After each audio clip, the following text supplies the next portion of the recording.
Well, hi everybody, and welcome to the Zooms. This is the Zooms with the patrons, and we're going to be taking some questions and sharing some experiences today about mediumship.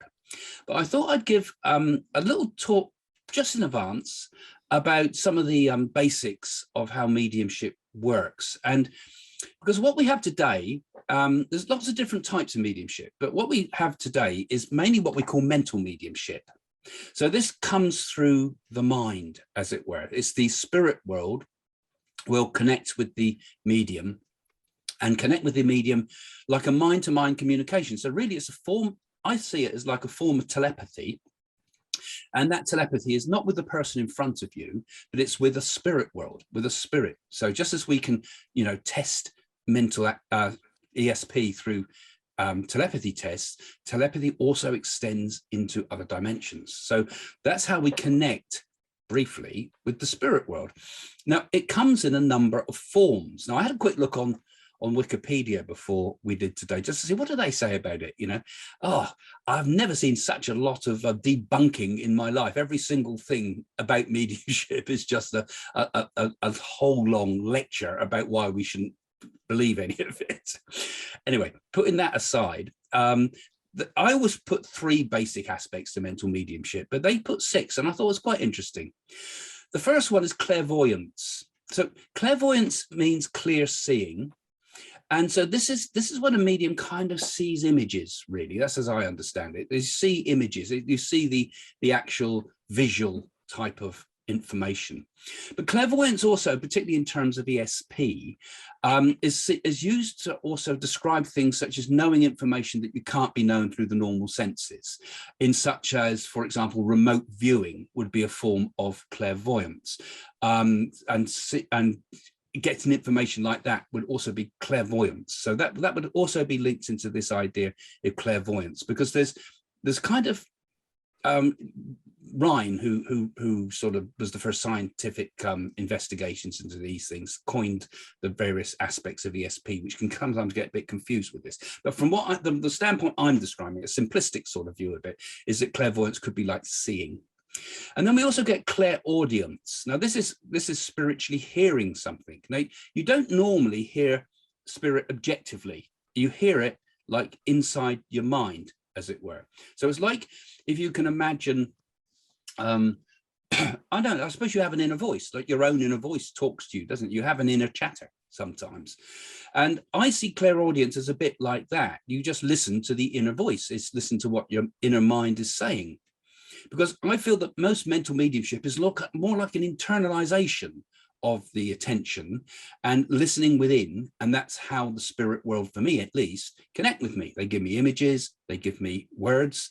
And sometimes when you're working on a theater, for example, and there's a lot of energy and your concentration is very high and the audience is very good and giving you a lot of energy, sometimes you even hear it like a real voice in your ear.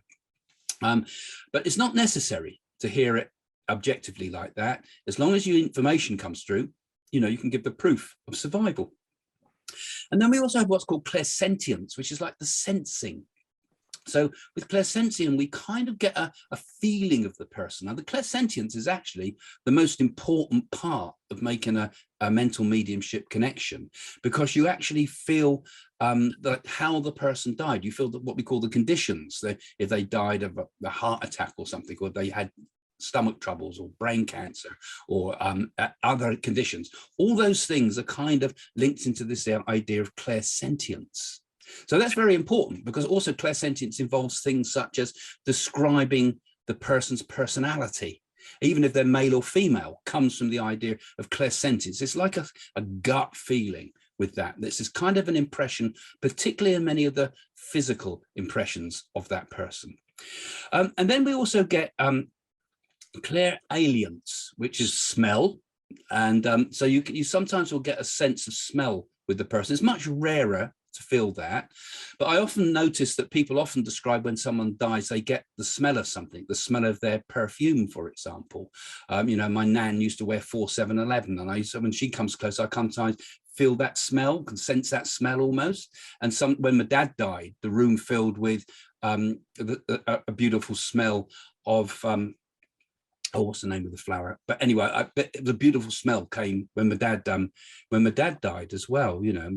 So sometimes we get that. It's rarer, but sometimes, you know, that might be significant if you give, say, a perfume name when you're giving proof of life after death. It might be something that was relevant to the person. And then you also get another one called Clairgustance. Clair means clear, so it's a French word, but Clairgustance this time, which is taste. Sometimes you'll get tastes. Very rare. I don't get that often. But sometimes all the senses can get involved in trying to give some proofs, evidences, something that they can verify and say, that's only my nan knew that, you know, or only my mum knew that, because it's always about getting these different ways of getting evidence. So it's not like a telephone line where you just sort of get all of it, blah, blah, blah, blah, blah. You get bits and pieces. And then we also get, finally, there's a new one that's come onto the market, as it were, which is Claircognizance. So it's a kind of a newish one. It means just knowing. And I suppose that's a fair one, because sometimes, and I think this is more like a psychic gift, sometimes you just know things. I mean, people say, how do you know that, Craig? I say, I haven't the faintest idea.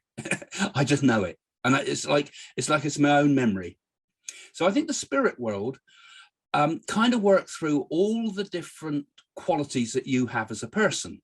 So if you're very sort of good with words, they might give you words. If you're a painter or something like that, you might see it more in pictures. And sometimes, for example, if you love music and you love songs, sometimes the spirit world will sing a song to the medium and they, oh, that's it. And the song might mean something. I mean, I've met mediums that get all their messages just in terms of songs, which seems a bit daft, but, you know, it worked. She got messages through that way.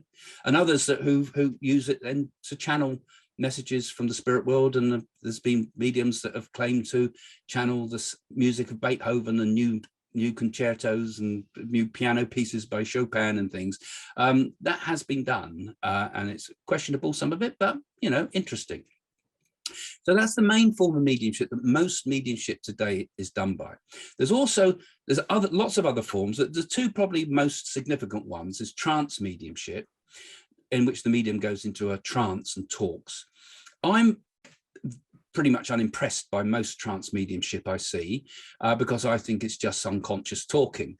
However, when there is evidence involved in it, then it becomes something much more interesting, because if they can give proofs, just like, you know, something that proves that the person's on the other side is making a contact, you know, they might say, hello, Craig, when you come in the room, and you think, how did they know that? You know, that's something much more interesting, because then we're getting channeled information, not just talking about the world of Atlantis, or talking about, you know, all sorts of gobbledygook stuff that comes in from some of the stuff that comes through trance mediumship, I believe.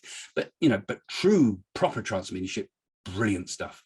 And finally, the most controversial of all is the physical mediumship. Now, in spiritualism, when it first started, the first communications in America and so forth came through, because mediumship's been here for centuries, but the first sort of ones of modern spiritualism came through some children called the Fox sisters, who rapping, the noises used to come around them. So the spirits were making noises, and noises from a tinker that they found had been buried in the chimney of the house eventually.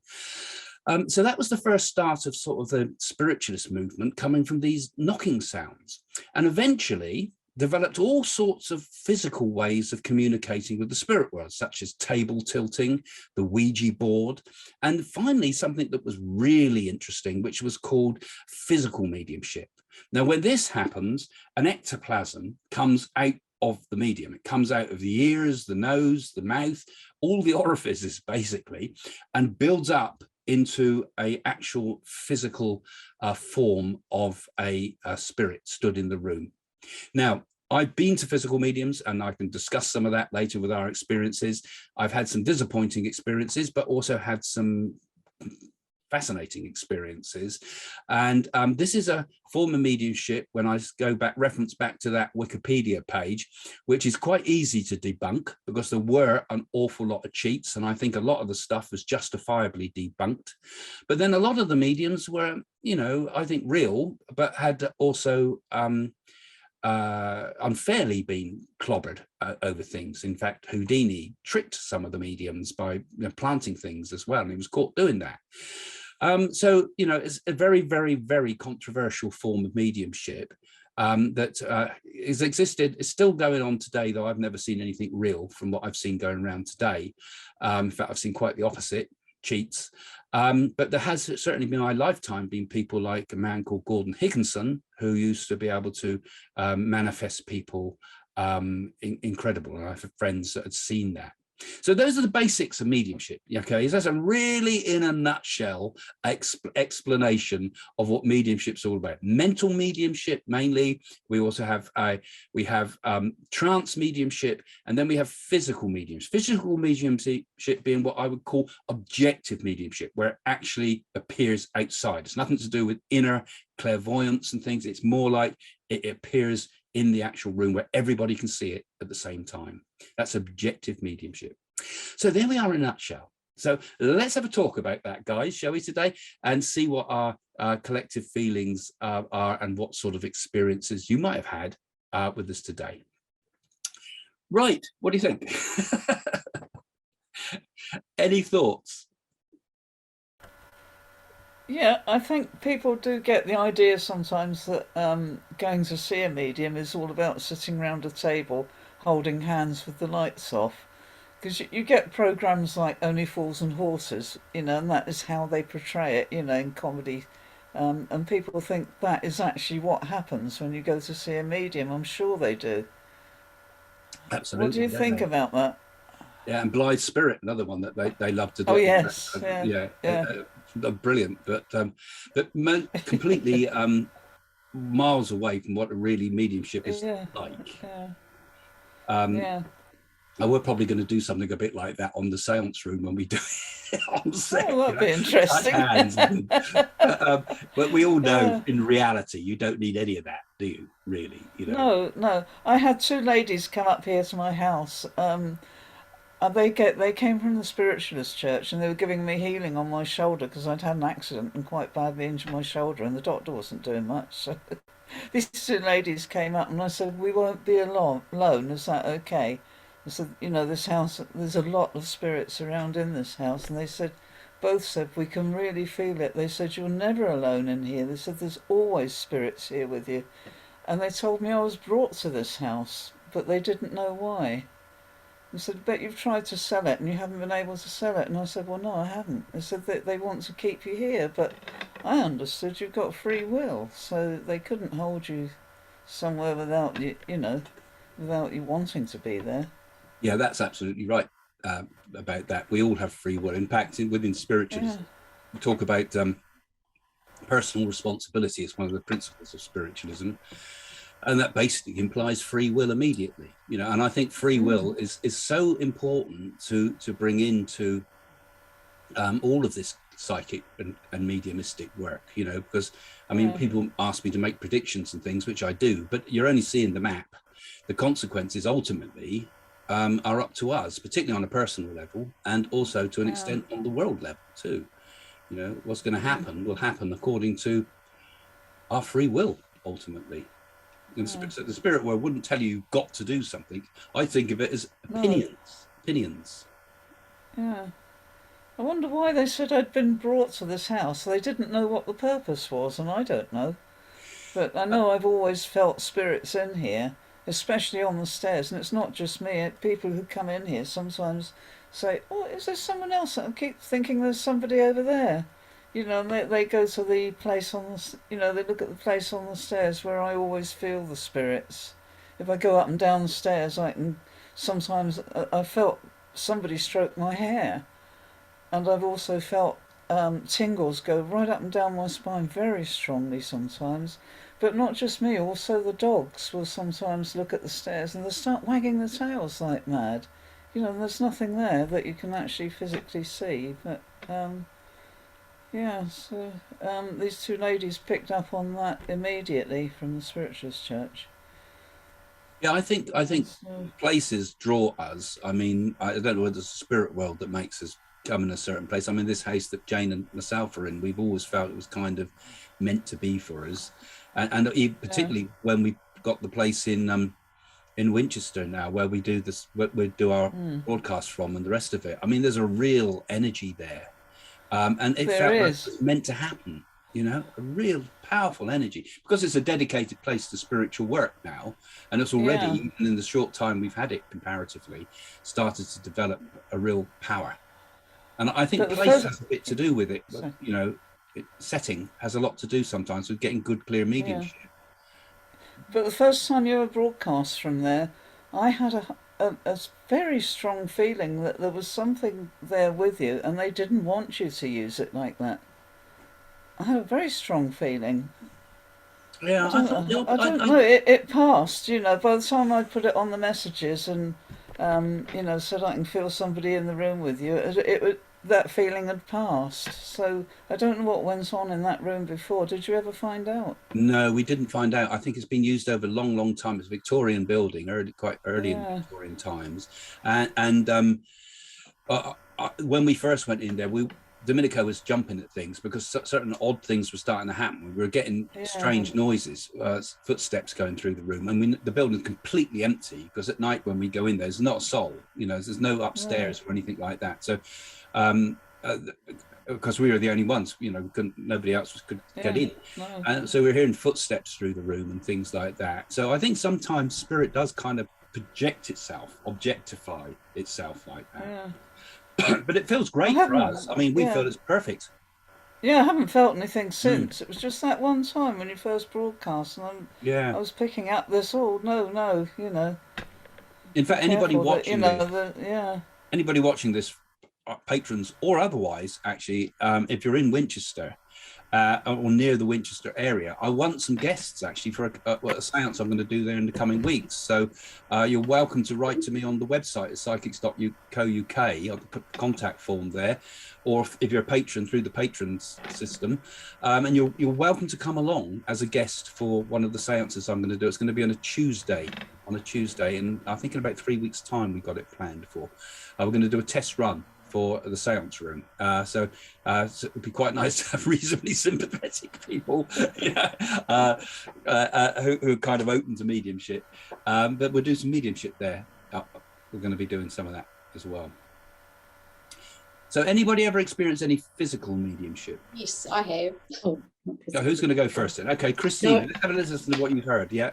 So I just wanted to say I've been to lots of spiritualist churches and lots of sort of platform medium shows, and the only place I've ever got a message from was at Spirit Calling, the last Spirit Calling show there.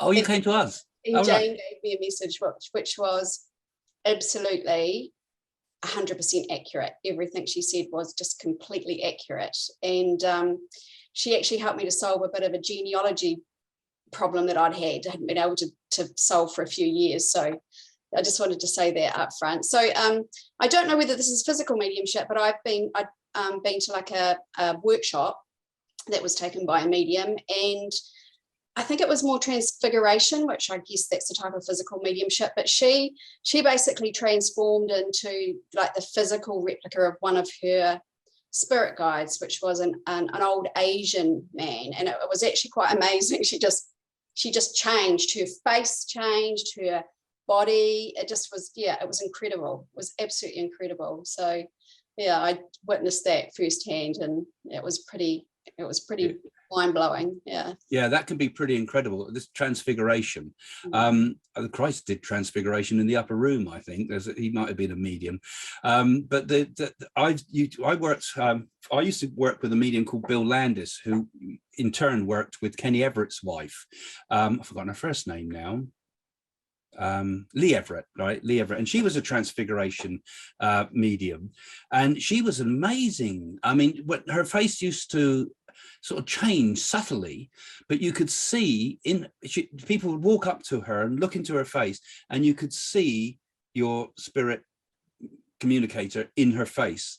It happens with me quite a lot when I used to do a lot of trance.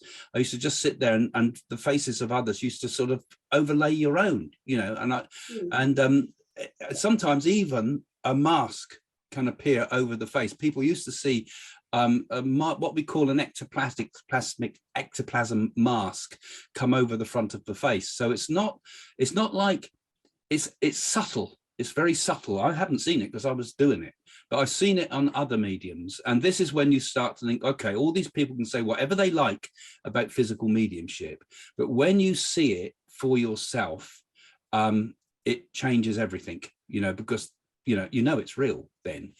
But so much of it has been easily faked up, and even well-known mediums have faked it up. And I think it's something, personally, that's not for the general public.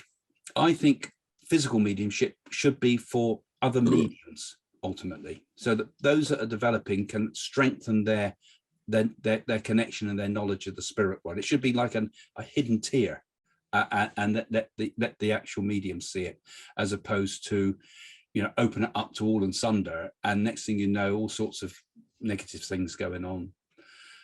I mean, Jane and I saw some awful physical mediumship that was an absolute and complete and utter cheat. I've mentioned it before on this channel as well, and I just made me so sick to see it. I just so angry with it, because I could see it was fake, and it was so easy. Suddenly all these incredible miracles were going on, things floating around the room and touching on your face and things like that. I could see what was happening and how they did it, and I was really, really cross with that. And that's why for physical mediumship, I think what we really need is night vision cameras, because that's not going to upset the spirit world, and then we can see for certain. If we can't see the ectoplasm, at least we can see that nobody's cheating. Sheila, I think you said at a comment you were going to say something. Yeah, would you say that a psychic surgeon who has a guide, would he or she be considered a medium? I don't know, really. It depends if they're getting it from the spirit world, doesn't it? I suppose anything you say it's coming from the spirit world, then it's mediumship. That include even, say, Tibetan Buddhism, that has the mediums there within Tibetan Buddhism that channel the spirits of the valleys and things like that in the Bon tradition of Buddhism. And you see, that's another one that's so open to fraud, and yet at the same time is also I believe it's real, because people I've spoken to who've been there sometimes and seen that. I said there's no way that could have been cheated. But then there's others that, the blood's analysed and it's pig's blood or pig's organs that they've been removing. So that would immediately, to the skeptical mind, undermines the whole lot, because if one's going to cheat, well, they all cheat, aren't they? So you tend to you've got to have really extraordinary evidence scientifically to prove it's true that. My mother was very skeptical, and we met, I think you know of him, or you may have met him, Stephen Turoff. Yeah, brilliant man. Yeah. Yeah. So we went along. I took my parents, and he had been recommended by some psychic friends of mine who are no longer alive, very, very dear friends of mine who were. And when we went to him, Mum said, all right, I'll go along. And he put her in a room, and he didn't touch her in any way. He just used his hands like this over the body. But suddenly, my mother said, there was a huge beam of light from the ceiling. It just appeared. There was no way. There wasn't a light, physical light there. And what I really like about Stephen Turoff is my mother turned around and said, that is incredible. Do you mind if I take a photograph? And he said, no, go ahead. He was completely transparent and open, and Mum took lots of photos, which she still has today. So that was a kind of turning point for her and me. And another story, which is not evidence in that respect of something physical seeing. I had a remarkable reading in my 20s, I think it was. I was a very pathetic girl wondering when I would get married, as all the stupid young girls do. I shouldn't say stupid, but I was. And I mean, that, by the by, the lady, she'd come from a spiritualist church, and she suddenly said to me, your grandmother is here, and she's telling you that she's really upset about something. And she said, who died, very young in your family? She said, I'm getting a male figure. So my uncle, my mother's brother, she had two brothers, one of them died in a fall. And what I had been told was that he was painting at the top of a high-rise flat and he fell, and that's how he passed away. So she said he's fallen from a very tall building, you know, very tall. What was it she said? I think she said it was a turret of some sort, not a building. So I was arguing with her. I said, no, it was a set of apartments and he was painting. And she was incredible. She turned around and defiantly said to me, no, go back, ask your mother and father. I am telling you, it was a turret. It was not a set of flats, and he fell from there. Can you go back? And I was just so shocked at, you know, her integrity. And so I thought, okay. And she said, your grandmother was going mad. She was running in the street, holding her hands up to her head and running. And of course, he was her favorite son. And it just devastated her, although she lived, I mean, you know, afterwards, but it just devastated her. Anyway, so I have to get the evidence, you know me, Vivekananda, always proving. So I went home and I said, Mum and Dad, I'm sorry to bring this up. I know it might be painful for you, but can I ask you, I always thought that Uncle had fallen, you know, from these apartments, but was it a turret like this, you know? Sorry, it was a chimney, she said. The word was chimney, that was it, not turret. She'd said, I said, did he fall from a chimney? There was dead silence in the room. My mum and dad looked at each other and looked at me, and it was just cold, the room, you know, and my father said, yes. My mother couldn't speak because it was very painful for her. He said, yeah, he fell from a chimney. It wasn't a set of flats. Apparently he was painting some industrial chimney. So, you know, what it showed me, that when people are really good and have that integrity and can defy, you know, don't play along with what you're saying. She could have easily said, yeah, it was a very tall building, etc. But she defied it. And I can never forget that. It was incredible. I'm sorry, I can't remember her name. Her first name was Betty. And she was quite, probably in her 70s by then. But brilliant, absolutely brilliant, how she did, and how she knew that my grandmother was just absolutely devastated and everything. Brilliant.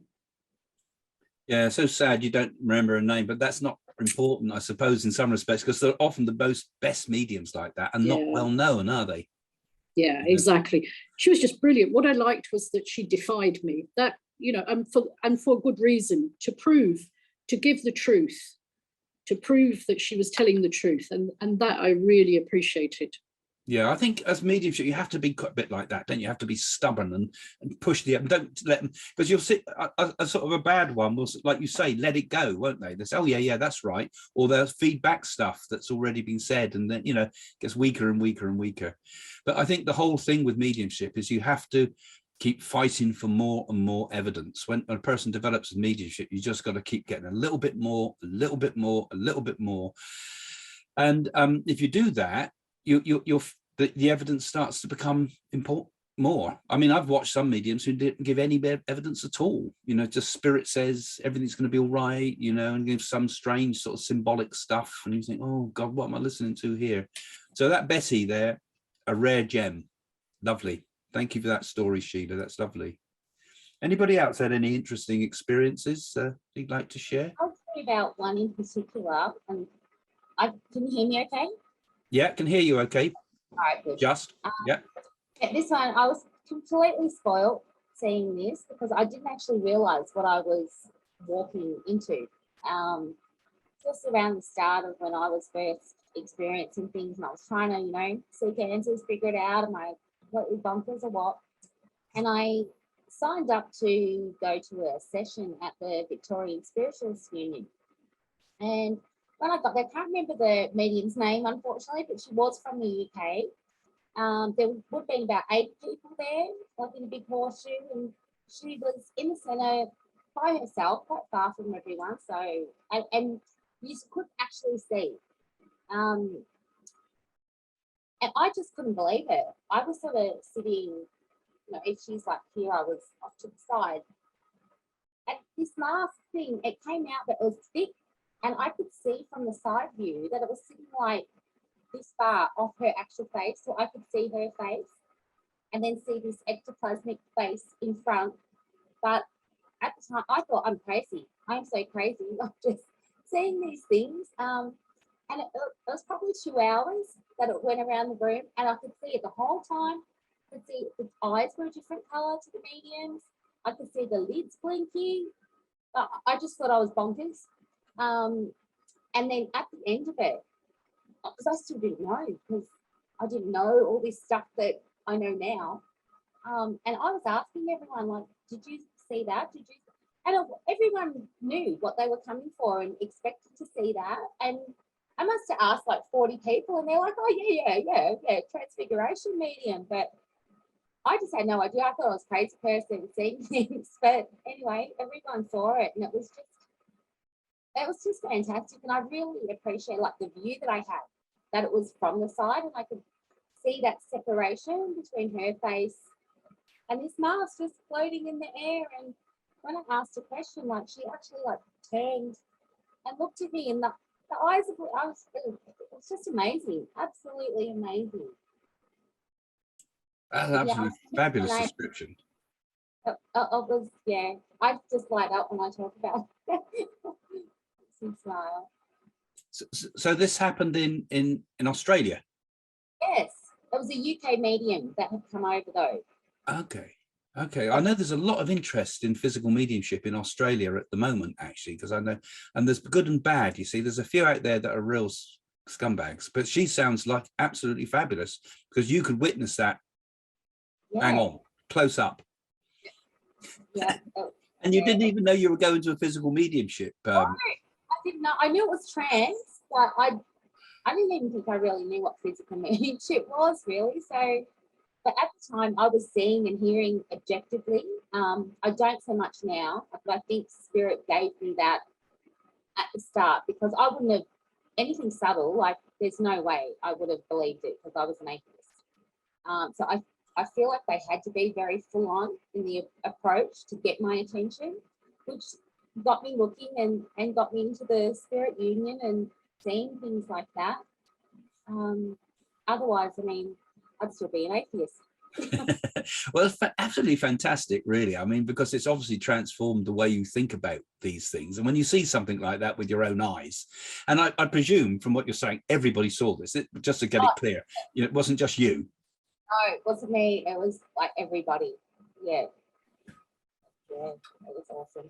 Other minor ones, because I've sat for a lot of people, heard like bells and whistles in the air that I'm pretty sure were, I don't know what it's called. It's not direct voice, because it wasn't speaking. I don't know what you'd call that, direct sound.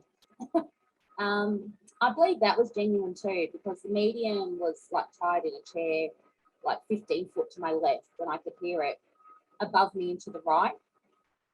So I think that was genuine, but that kind of didn't progress, mainly because, we don't have the patience these days, the sitters, and everybody wants instant gratification. And I think coming in with all those agendas where it's, hurry up and put on a show, it's just not conducive to. So just to get a couple of things clear on that, you were watching this in pitch black? That was in pitch black, the direct voice, yeah. How about the one with the ectoplasm? Oops, hold on. How it's interfering with my camera there. How about the one with the ectoplasmic? Oh. There we go. Camera's playing up again. Sorry about that. That should be the last time. It usually does it a couple of times and then stops. It's our gremlin. How about the one with the ectoplasmic face? Was that in full light, or was that? A low level red light, but enough to clearly see like the entire medium. And you could see other people in the room as well. It was light enough for that, which surprises me, because it's normally done much more dark. But I think I said that to the message in the message to you. That's where I was looking around the room for a projector. I'm like where is it? Like, there's got to be, some projector on the wall beaming it in. And yeah, I was checking everywhere for how could this be, but then I found out everyone saw it. So yeah. Yeah, that's pretty remarkable, isn't it? Really. I mean, you were seeing it in red light, so you could see pretty. You can't see totally clearly in red light, but you can see enough to know if there's someone walking around doing stuff, or be certainly bit. Yeah, you would have seen if she had got out of a chair or anything like that. Yeah, but I mean, that was the first, I suppose, organised thing I ever actually went to. So it was like, yeah, welcome to the spirit world. Yeah, a bit like me. The first medium I ever saw was a private reading with Doris Stokes. I didn't know what I was doing. At that point, didn't really know what mediumship was. Yeah, jump you in at the deep end. Then they did. This is great. So are you developing yourself now, Natty? Are you? Well, I'm going to do some stuff next weekend. I haven't done stuff for a couple of years, but I feel like my whole journey's been 2 steps forward, 1 step back. Just with the person I chose to do my training with, it's like a 2-hour drive there, 2-3 hours at class, 2-hour drive back, and then she takes 6 holidays a year. So it was always stop, start, and then I take kids in between. And then, COVID come along. But just before COVID, a couple of months before, I actually just started, I've done a couple of little mini public demos with sympathetic invited audiences, which they went well. I did bomb at one, but I went well on the others. But I had just started doing there was about 10 people trance readings. Where it was giving evidence, not just filling out a bunch of platitudes or whatever. So yeah, I was really hoping to progress in that. But COVID come along, and now I feel like I don't even know if I can even trance anymore. It's back to square one maybe. Yeah. Well, that was absolutely fascinating. Your stuff about the physical mediumship, absolutely fascinating, because I mean, a lot of people watching this will never have heard of it, physical mediumship, or let alone know that it's still going on and that it's being practiced particularly in red light as opposed to pitch black, because that makes it far more convincing in my mind, because you see it with your own eyes properly, rather than pitch black. I know pitch black makes it easier for the spirit world to make their connections because it's sensitive to light, but red light can often, this is why often seances and things are done in red light. So that's really brilliant, thank you. And any other final comments about any personal experiences you've had, because I think this is what I find interesting actually. Okay. The only experiences I've had was, which I don't really know if it's physical mediumship, was when I was pregnant with my son and I was in the hospital, and every single room I went into, the clocks ticked backwards. And then obviously witnesses saw the trolley levitate and shoot across the room, but I don't think that was obviously mediumship. I think it's just sort of like, I don't know what it was, to be fair. But that's the only experience I've seen. A few different things fly across the room, but I don't know if that's physical. So certainly. It's the only thing you see, nothing special then? No. I've seen tumblers stack up right in front of my eyes with a few others, just literally stack one on top of each other and, just randomly do it. But I've seen a lot of things fly and across the room, and radios go on and off and won't switch off even when you unplug them. I've seen a lot of things like that, but I haven't witnessed any medium do it or do anything physical. It'll be interesting to see somebody do it, actually, because I haven't been. I haven't saw anyone or know anybody. I think it's very rare. I think it must be quite a rare thing to see. And then obviously, I haven't seen that. But it's quite an interesting subject, I think. Yeah, I mean, Jane and I have had physical things appear around us similar to you, had all sorts of unusual stories, but it's to the actual. What I think you were experiencing that at the time, the clocks going backwards and the table levitating. That was the time of the birth. I'm curious. It was, and I was in a lot of pain, which is quite fits in. I was in a lot of pain, which in the past when things like that happen, it's obviously when I'm in pain. It happens. I don't know. Maybe it's coincidental. I don't know. But I was given birth, and I noticed them and I asked the nurse. She says, "Oh, it's not normal." So I went into another room. The same thing happened. Then another room, and then obviously I thought, well, it's not normal for it to go backwards. Why, I don't know. Strange. I gotta laugh, but you take it so Yeah, I naturally. do as well. I was laughing. I'm sure a lot of women could sort of probably sympathise. Maybe I had too much hallucinogenic drugs. Yeah. But the nurse shop ran out the room. I remember that much. The nurse went out the room. She didn't come back in. Yeah, you don't want to scare them off, do you? Really, you know, I Certainly mean, they're scared there her to do off. a job. But yeah, strange. So I don't know how that could be described. You see, this energy you're describing sounds like it comes from you. It's like they call it psychokinesis. You know, so things like when Uri Geller or somebody bends a spoon, he's using mind over matter to bend it, as it were. You know, he's projecting power there, and so often poltergeist activity has often been, is often around. It seems to be linked a lot with often with young girls just when they're in puberty, and there's a lot of sort of pent up energy. And I should imagine a birth must be similar sort of energy in some respects, you know, Probably. pent up energy. Yeah. I did have I had a poltergeist when I was a teenager. I would wake up and the telly would go on and off, and it wouldn't switch off. Or if I went and dried my hair, the lights would switch off. Just things like that in general, and banging, a lot of banging. And then it just stopped, abruptly stopped when things went better in my life. So, and that was it. Yeah, sometimes comes from built up stress. But it sounds to me, if you have this sort of ability, because it is an ability, you ought to think about sitting in a circle and seeing if it can develop.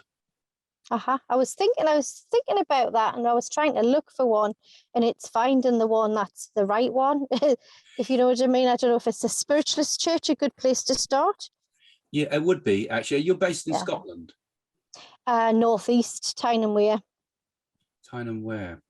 I don't know, but you can certainly go and have a look. I mean, you could go and look at your local spiritualist church. You could find that on the website snu.org.uk. That will give you all the list of the spiritualist churches in England and Scotland and so on. So that might be worth you, but finding the right setting for you would be hard. But if you've got that already, I would have thought if you did sit in a circle, you might find, you know, that you could develop that and control it. Yeah, definitely. I'll give it a go. Yeah, I would if I was you. No problem. You know, I mean, it takes a lot of toll on your physical health when you do these things. So you need to be trained properly. You know, sensitive people that really know what they're doing. So that's why I would suggest, you know, I don't think physical mediumship particularly can be developed outside of spiritualism very easy. There has been other organizations that were set up, have come and gone now, most of them, I think, but spiritualism is usually the home of this type of stuff.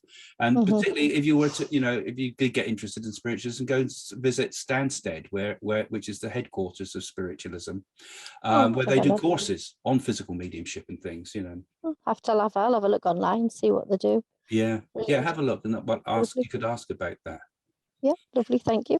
Okay, well, I'm going to sort of start to close it down now. I'm going to sort of we'll have another chat in a moment, all you guys that are with us, but I'm going to just close it down now for the YouTube followers that follow us as well, and just say thank you. So I'm going to say thank you to everybody that's joined us today. Absolutely brilliant, interesting stories there. It's rare to find people that have had such interesting experiences. It's lovely, and I'm sure that those following this would find it interesting too, you know. So thanks for joining us today. Don't forget to follow the channel if you're coming to this for the first time, because we get all sorts of interesting discussions and all sorts of stuff that we do on this. And what you'll be watching today is the Zoom meetings with the patrons. And if you want to become a patron yourself and join the Zoom meetings, you can join by having a look in below in the description on YouTube, and you'll see a link to become a patron. So thanks for joining us. I'll be saying bye to you all now. See you soon. Bye for now.